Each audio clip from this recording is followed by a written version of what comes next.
사무엘상 31장 1절로 10절까지 말씀입니다. 사무엘상 31장 1절부터 10절까지 말씀입니다. 1절부터 10절 말씀을 교독하도록 하겠습니다.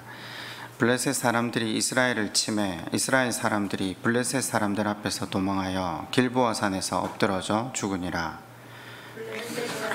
사울과 그의 아들들을 죽였고 사울의 아들 요나단과 아비나답과 말기수가 사울이 패전함에 활 쏘는 자가 따라잡으니 사울이 그 활 쏘는 자에게 중상을 입은지라. 무기를 든 자에게 이르되 내 칼을 빼어 그것으로 나를 찌르 할렘을 하는 자 나를 찌르 모욕할까 두려워. 무기를 든 자가 심히 두려워하여 감히 행하지 않고 사울이 자기의 칼을 뽑아서 그 위에 엎드려 무기를 든 자가 사울이 죽음을 보고 자기도 자기 칼 위에 엎드려져 그와 함께 죽으니라. 무기를 든 자와 그의 모든 사람이 다 그날에 함께 죽었다.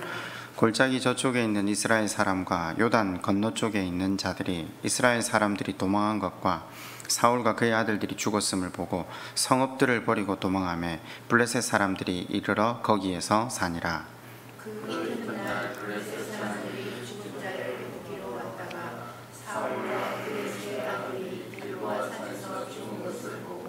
사울의 머리를 베고 그의 갑옷을 벗기고 자기들의 산당과 백성에게 알리기 위하여 그것을 블레셋 사람들의 땅 사방에 보내고 그의 갑옷은 아소다롯의 집에 두고 그의 시체는 벳산 성벽에 못 박음에. 아멘. 우린 지난주 하나님 나라의 계산법을 배웠습니다.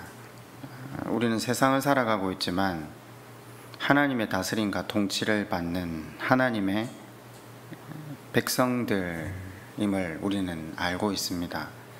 우리는 세상의 법에 지배를 받고 살지만 우리가 기준 삼고 우리 삶의 좌표가 되어야 할 법은 하나님 나라의 법입니다.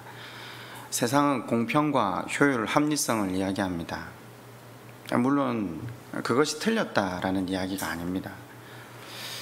여러분, 율법이 우리에게 주어질 때 레위기의 말씀을 통해 주어졌다라고 말씀을 드렸잖아요. 그런데 레위기 다음에 민수기에서 업그레이드가 되고 신명기에서 업그레이드가 됩니다.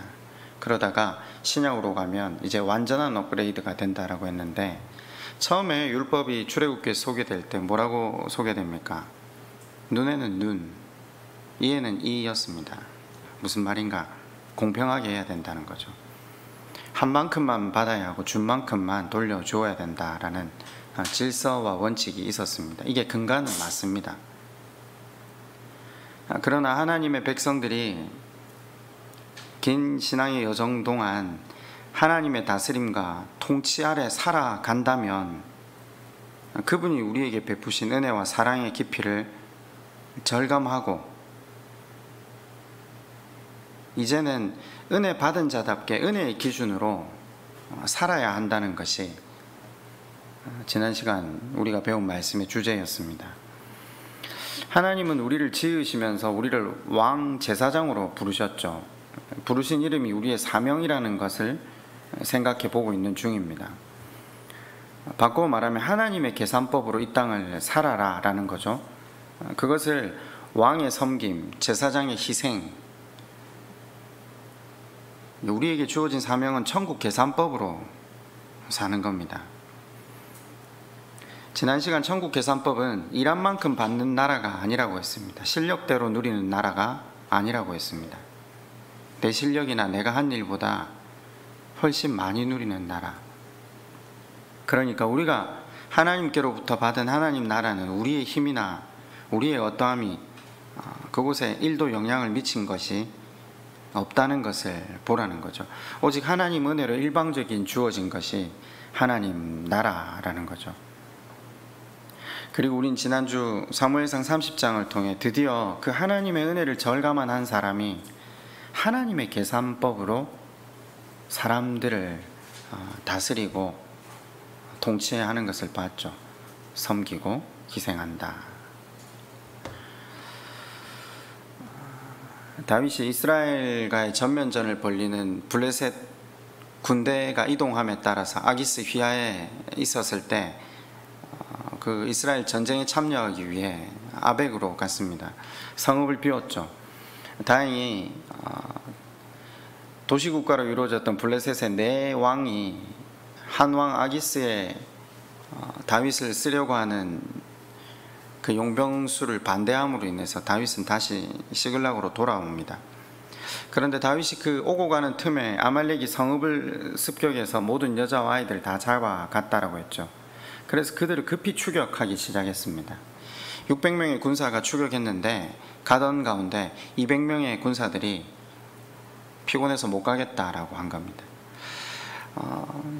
그렇죠. 자기 처자가 잡혀갔는데 따지고 들려면 한도 끝도 없는 이야기가 이곳에 있습니다.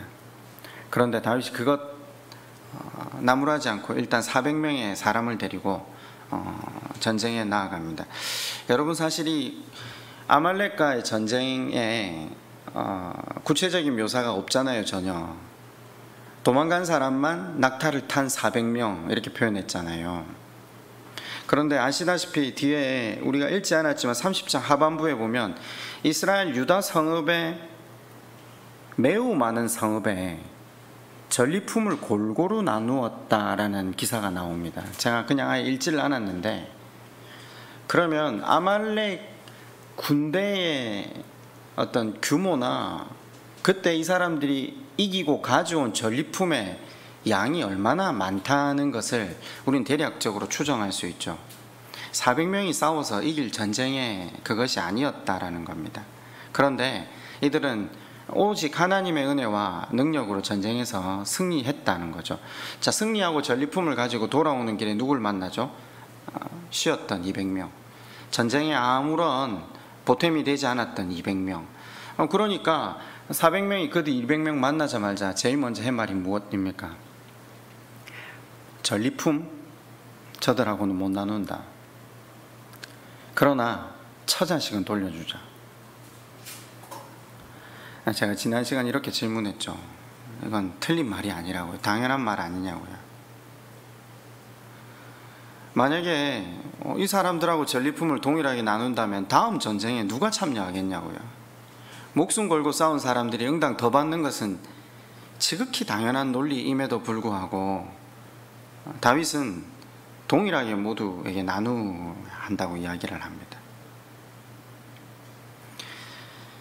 성경을 가끔 읽다 보면 이제는 하나님 말씀이 제 삶의 가치보다 우선이 돼 있으니까 인정이 되지만, 저는 옛날에 이 성경을 읽으면서 이 부분 도저히 이해가 안 됐었습니다. 그냥 이런 생각이 들었습니다. 이렇게 일을 풀어가면 앞으로 일은 절대 안 된다. 나중에 이제 말씀을 보면서 하나 깨달은 게, 하나님 나라, 하나님 방법은 일이 중심이 아니라는 거죠. 일의 결과는 하나님 책임지시는 거고, 너희는 말씀대로 살다가 일이 안 되면 그냥 그대로 망해라.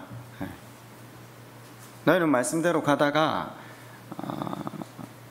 과정이 하나님 보시기에 선했으나 세상의 논리 가운데 그것이 받아들이지 않으면 그냥 실패해라. 그렇게 나누어서 손을 털게 되면 굶어라. 그래서 그냥 죽어라. 성경이 그냥 그거더라고요. 끝까지 나를 의지하고 기댄 그 인생을 내가 책임진다. 결국 하나님께서 말씀하시는 이 하나님 나라의 계산법이 그러더라고요. 내 안에 세상적인 가치와 기준이 조금이라도 남아있는 한 이 하나님 나라의 계산법을 수용한다는 게 얼마나 힘든가. 뒤집어 놓고 보니까 여전히 내가 하나님 앞에 항복하지 못했구나. 입으로는 회개했지만 회개의 깊이가 깊어지지 못했구나. 여러분, 세상의 가치고 기준이 틀렸다라고 이야기를 하려고 하는 게 아닙니다. 이 사람들이 하는 말은 맞습니다. 그런데 다윗은 하나님을 보는 거죠. 30장 23절에 다윗이 이렇게 말합니다. 다윗이 이르되 나의 형제들아, 여호와께서 우리를 보호하시고 우리를 치러 온 그 군대를 우리 손에 넘기셨은즉 그가 우리에게 주신 것을 너희가 이같이 못하리라.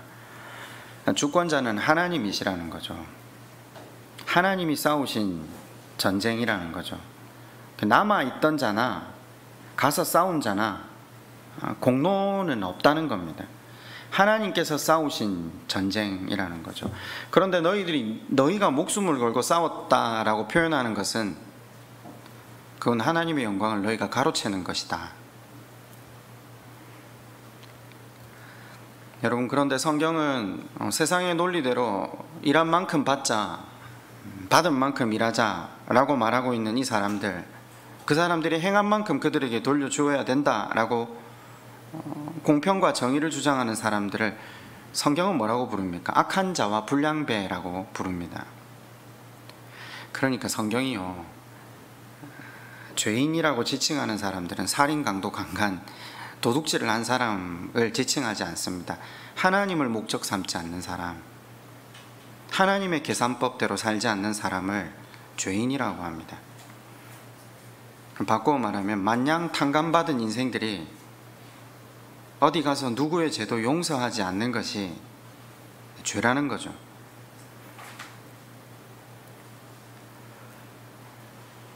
지난주 천국계산법 말씀을 전하고 나서 몇몇 성도분들하고 이제 이야기를 나눌 기회가 있었는데 말씀을 그렇게 하시더라고요. 아직 계산법이 받아들이기가 쉽지 않다라고. 여러분, 이건 받아들이고 말고의 문제가 아니라 어떤 면에서 이런 겁니다. 우리가 피조물이고 그분은 창조주이심을 인정하는 겁니다. 사실 우리 삶의 선악과는 멀리 있지 않습니다. 우리가 매일 계산하고 매일 선택하고 말하고 행동하는 그 순간에 있겠죠. 우리가 세워둔 질서, 우리가 세워둔 원리와 원칙대로 살아가는가, 그게 응당 옳다라고 생각하고 긴 세월 살았지만 실은 그것이 선악과를 뽑는 행동이었다는 것. 우리의 기준은 하나님 나라의 계산법을 따라가는 것. 네.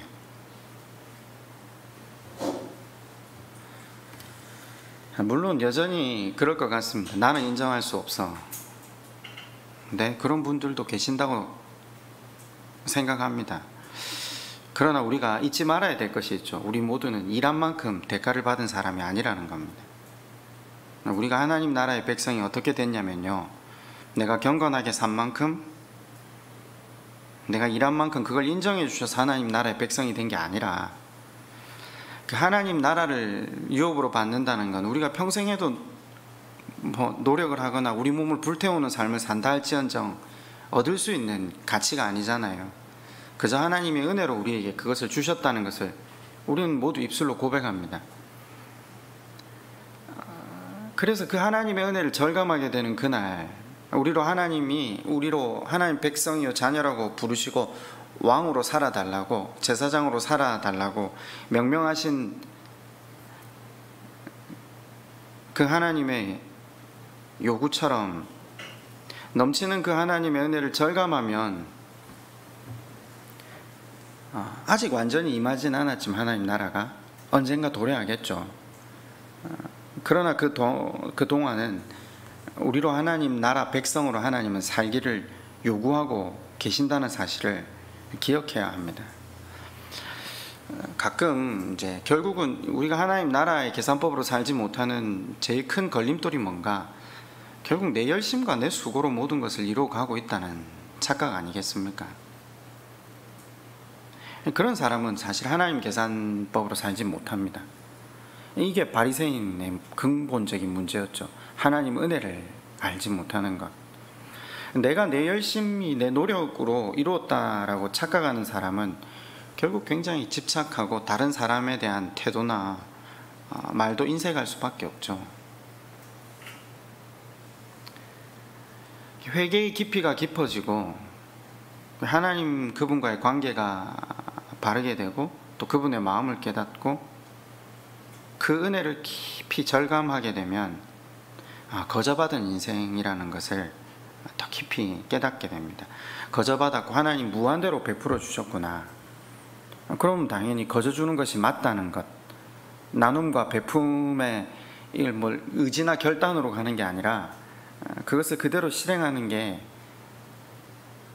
옳다라는 것을 인정하는 자세로 살아가기 시작하는 거죠. 하나님 나라 계산법으로 사는 게 사실 어려운 것 같지만 저는 제일 간단한 방법이 하나 있다고 생각합니다. 하나님 계속 바라보면 됩니다. 바라볼 때는 내가 어떤 존재이고 그분께서 내가 어떤 존재임에도 불구하고 어떤 은혜를 계속해서 변함없이 부으셨는가를 보게 되잖아요. 그러니까 하나님 계산법으로 살게 될 수밖에 없겠죠. 제가 늘 강조하는 건 교회 다니면서 우리가 가장 지혜로운 행동은 매일 하나님께 시선을 맞추기 위해서 애를 쓰는 것 같습니다. 특별하게 막 결단하고 뭐 금식하고 막 무브먼트를 벌리고, 물론 그런 것도 좋지만 매일 말씀을 보면서 다시 하나님께 시선을 돌리고, 주권자가 누구신가,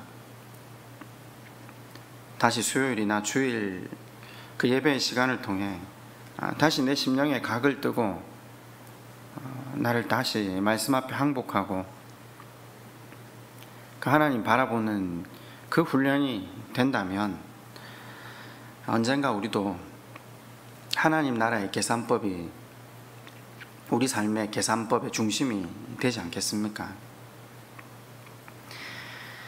오늘 우리가 읽은 31장 앞에 지금 제가 말씀드린 대로 30장의 주제, 그러니까 하나님 나라를 이루는 것, 하나님 나라의 계산법으로 사는 것, 그것이 이제 마지막으로 쭉 펼쳐졌죠.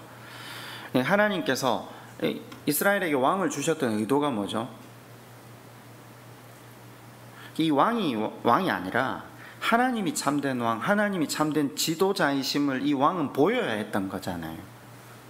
그러니까 이스라엘이 이 땅에서 먼저 선택받은 이유는 하나님이 통치하시는 역할의 견본 같은 모습으로서 이 땅에 드러내길 원하셨던 거죠.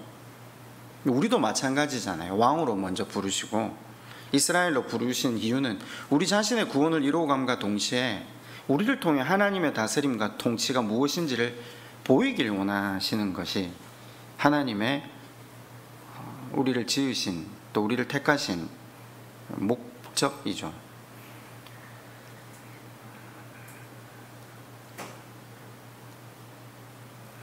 제가 여러 번 질문을 드렸는데 여러분 삶의 목표는 뭡니까?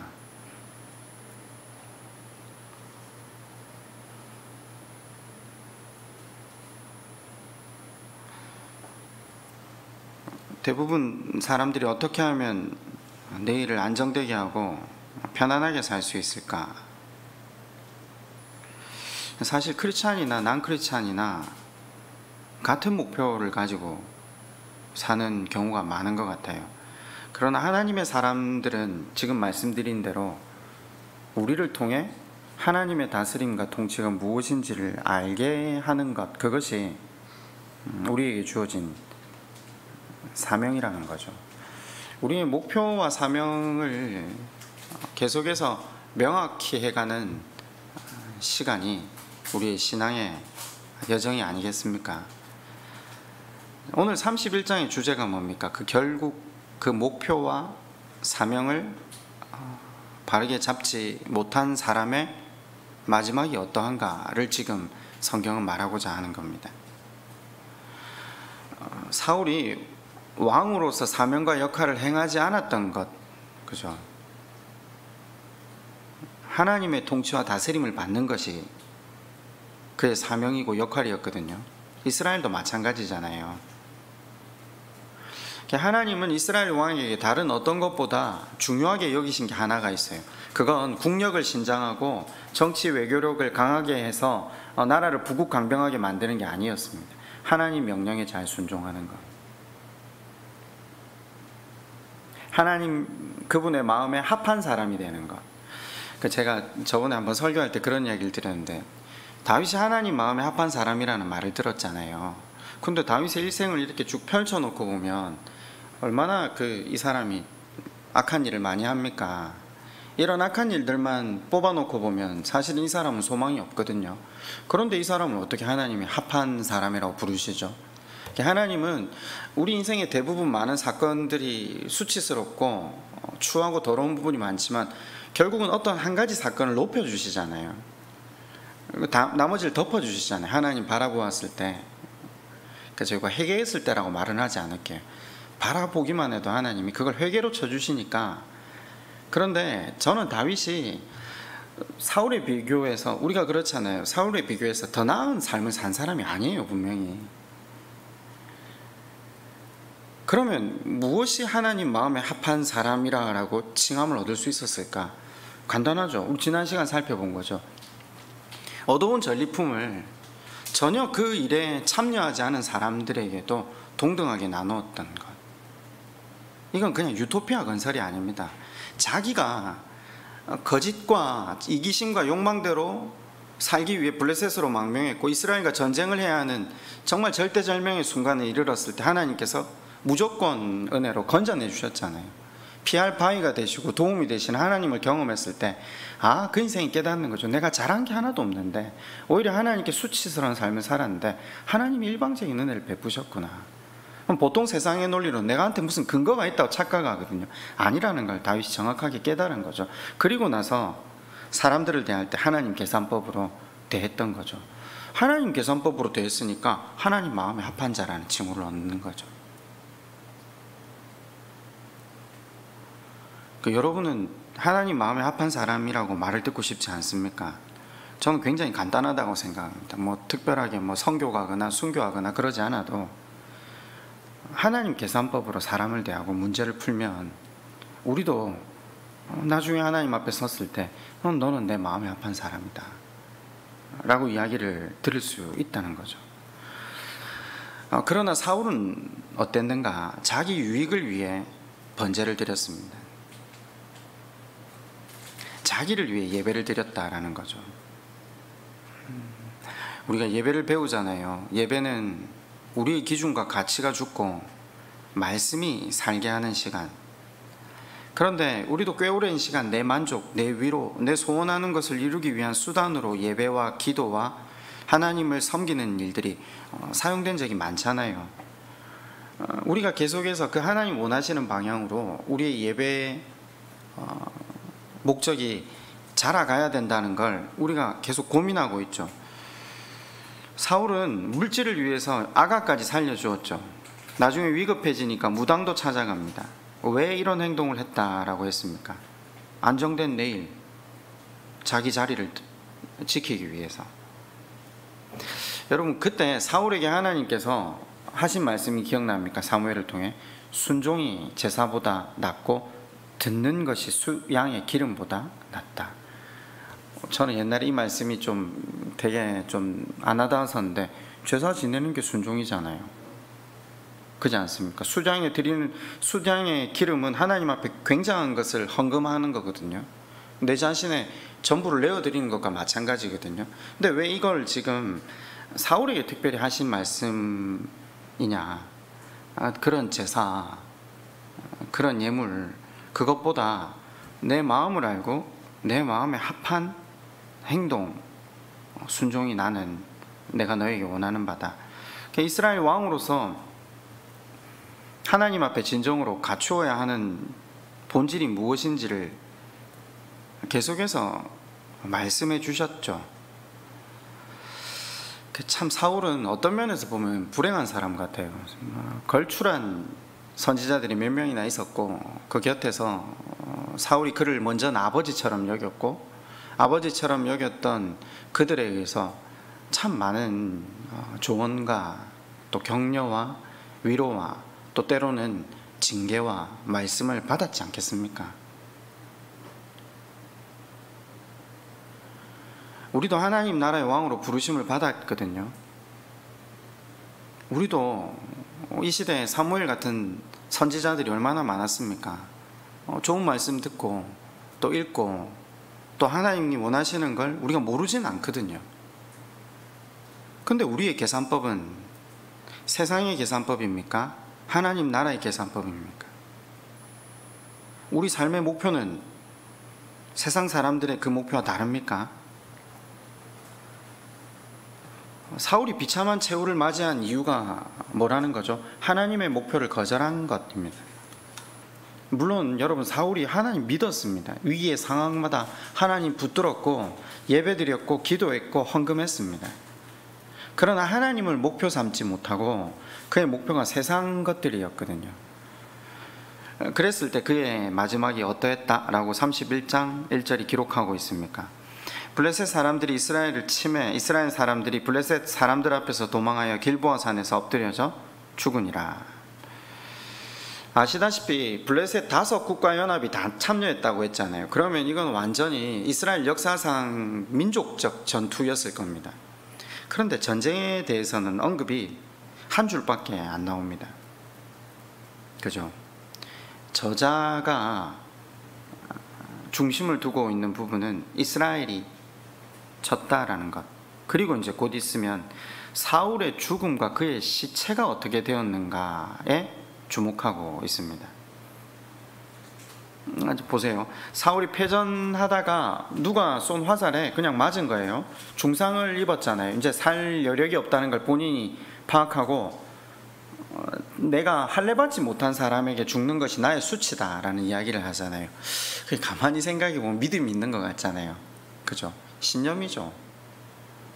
그래서 나는 수치스러운 죽음을 당하지 못하겠다. 사실 이렇게 죽지 않고 회개하고 죽으면 안 수치스러운데, 그죠? 자기를 죽여달라고 하죠. 근데 부하가 못해서 사울이 자결하죠.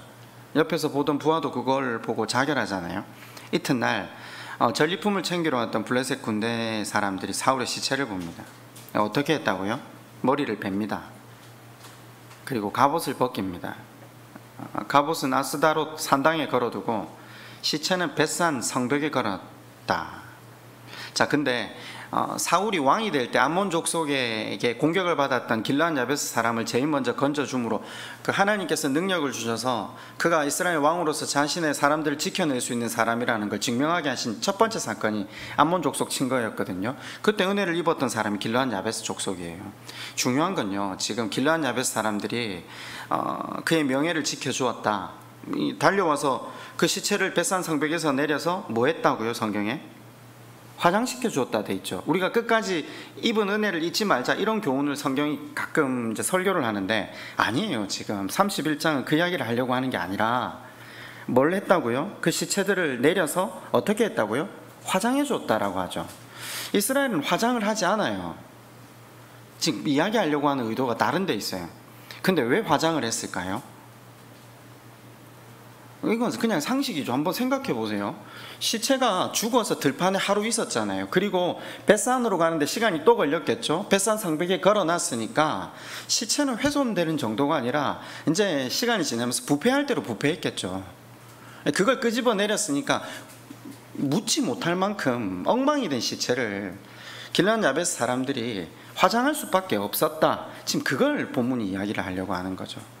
무슨 말인가? 사무엘서 기자가 왜 이 큰 전쟁에 대한 설명은 건너뛰어 버리고 사울의 죽음과 그 시체 처리에 대한 부분에 많은 이야기를 할애하고 있는가? 뭔 이야기를 하고 싶은 겁니까? 이스라엘 왕이 죽었다. 머리는 베어졌고 시체는 성벽에 못 박혔다. 하나님의 종이 실패했다. 이스라엘이 수치를 당했다. 우리는 앞에도 그 사사기를 보면서 봤잖아요. 하나님의 종들이 이렇게 무너져가는 이야기들 봤죠. 삼손, 한때 이스라엘 최고의 지도자 사사 아니었습니까? 나실인. 그런데 하나님 뜻을 이해하지 못하고 자기 뜻대로 살았을 때 그 역시 두 눈 뽑히고 세상 사람들 앞에 재주를 부려야 되는 수모와 수치를 당했잖아요. 무슨 말이죠? 사울이나 삼손이나 하나님 택한 자들이고 기름 부음 받은 사람들인데 그 비참한 모습을 성경이 기록해두는 이유가 뭐죠? 우리도 하나님 택하신 사사고 나실인이고 왕이고 제사장 아닙니까? 우리도 사울처럼 육신으로 이 땅을 살아간다면, 영으로 살지 못한다면, 하나님 뜻을 깨달아 그 계산법으로 이 땅을 살지 못한다면, 왕같은 제사장의 역할을 감당하지 못한다면 우리 또한 세상 사람들 앞에 부끄러움과 수치를 당하고 말 것이다. 지금 이 말을 우리에게 전하고 있는 겁니다.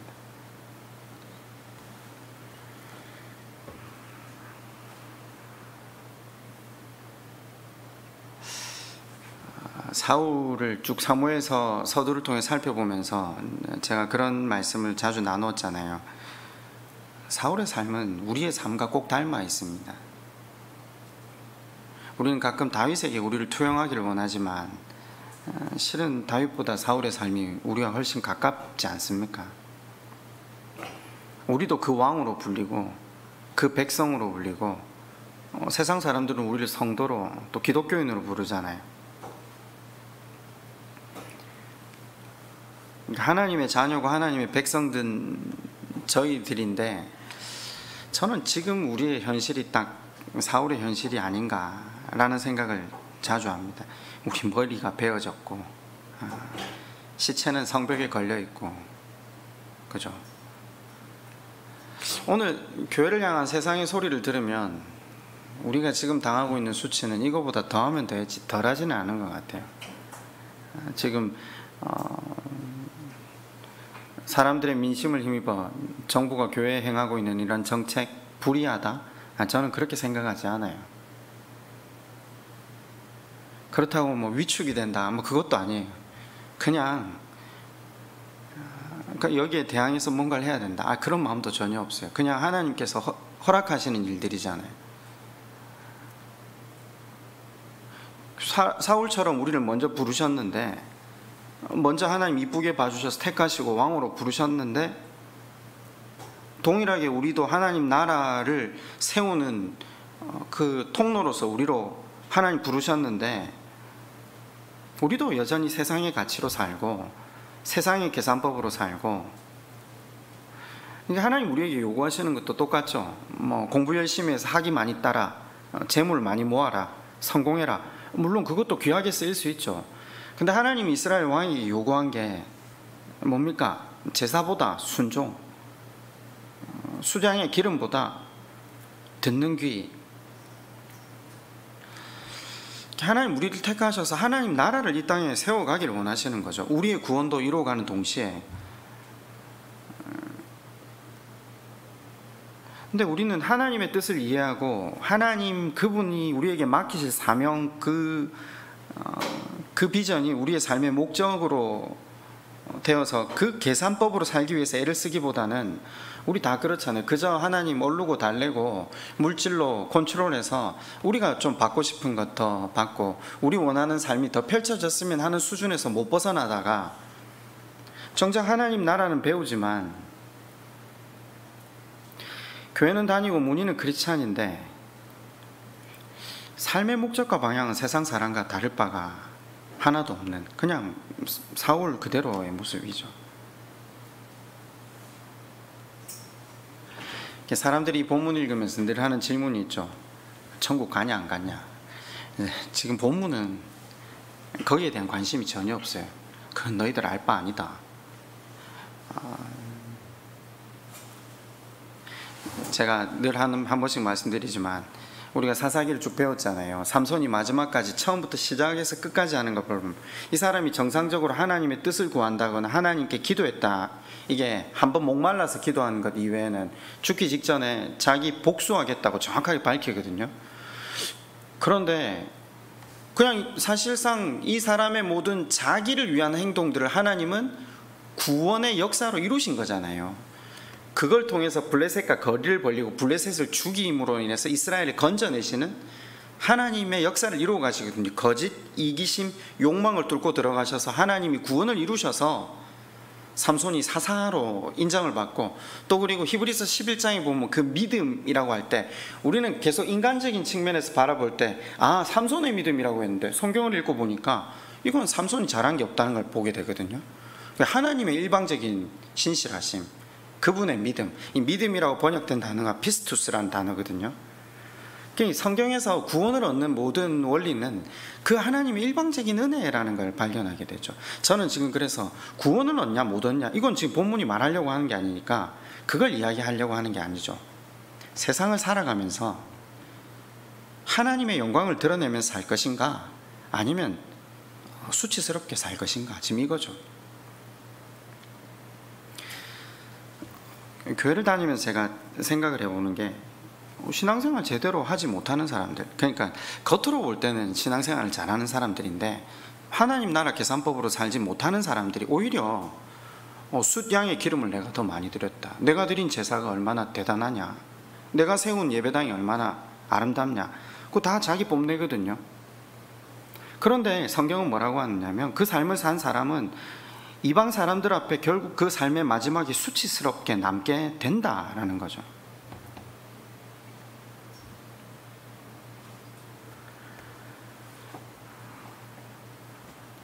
제가 성경에서 제일 마음이 가는 사람이 야곱이라고 표현을 했는데, 사무엘서를 오래 이제 이렇게 쭉 공부하면서 사울의 행적을 이렇게 쭉 보면서 참 남일 같지가 않더라고요.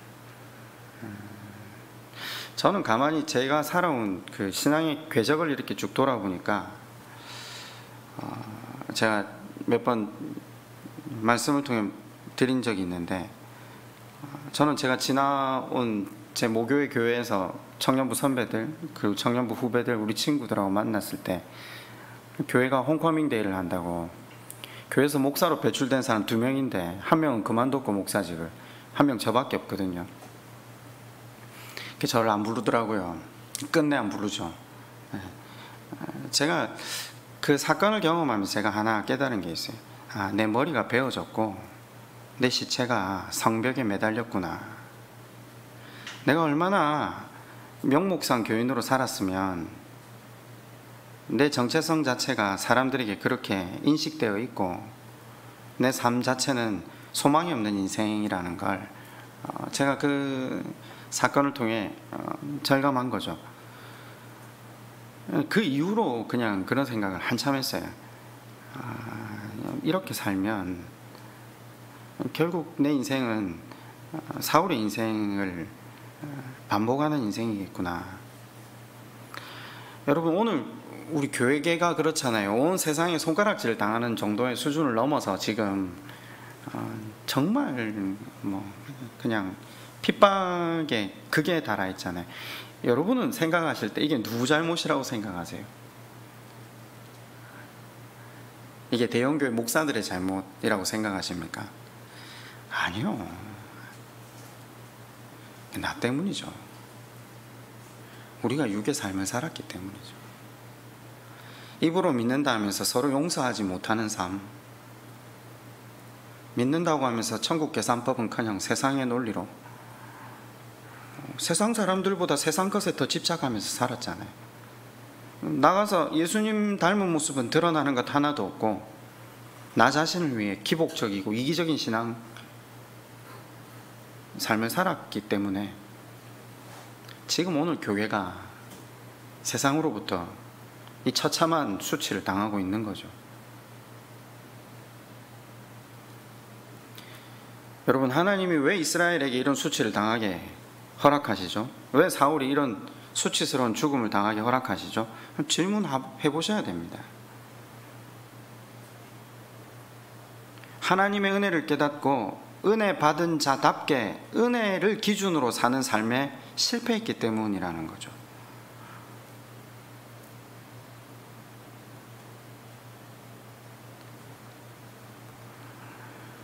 31장은 이 실패를 이야기하면서 이제 우리의 기대를 다윗에게로 옮깁니다.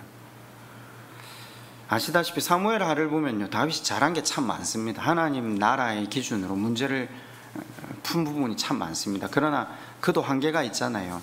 그래서 결국 이 성경이 바라보는 게 뭐죠? 사무엘서가 바라보는 것은 더 온전한 왕, 하나님 마음에 합한 예수 그리스도를 기대하고 고대하는 거죠. 온전한 하나님 나라의 도래를 갈망하게 하는 거죠. 사울의 비극, 다윗을 기대함.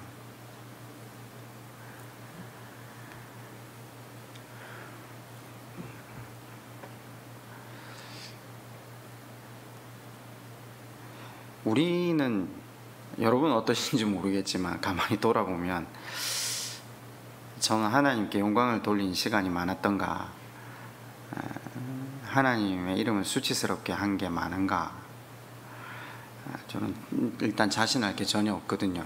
그건 저는 실패했다는 것을 인정합니다. 맡겨주신 사명은 저버렸고 사울 같은 모습으로 머리는 베어졌고 시체는 성벽에 매달렸구나. 여전히 나에 대해서 사람들이 뒤에서 이야기할 때 내 머리는 저기 가 있고 내 몸뚱아리는 여기 있겠구나. 진짜 가슴을 찢고 한탄하는 문제죠. 내 자신한테는 기댈 게 없어요. 예수 그리스도 이외에는 소망이 없는 거죠. 여러분, 교회를 위해서 기도할 것도 없고 교회를 위해서 기도하지도 맙시다. 우리 자신을 위해서 이 시간 한번 기도할까요? 우리에게 하나님께서 맡기신 사명은 하나님 나라의 계산법으로 사는 겁니다. 왕같은 제사장으로, 그래서 이 땅의 사람들과 만나고 그들을 섬기고 희생하는 그 왕으로, 그 제사장으로 하나님은 우리에게 사명을 지우셨습니다. 그런데 우리는 늘 우리의 계산법으로 다시 세상의 논리로 돌아가서 살았지 않습니까? 그런데 하나님은 여전히 우리를 저버리시지 않고 우리 자신에게 기댈 것 없기에 이제 예수 그리스도를 바라보면서 그분께 항복하고 그분을 온전히 의뢰하며 나아가기를 하나님 우리에게 요청하고 계시는 거죠.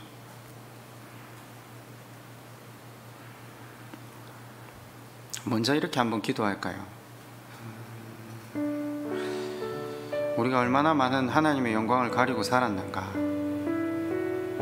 내 머리나 내 시체는 성벽에 매달려 있고 내 옷들은 사람들 입에 삶에 전시되고 있지는 않는가. 하나님, 더 이상 영광을 가리지 않는 삶 살게 도와주십시오 라고 우리 이 시간 한번 먼저 그렇게 하나님 앞에 말씀을 생각하며 기도하겠습니다.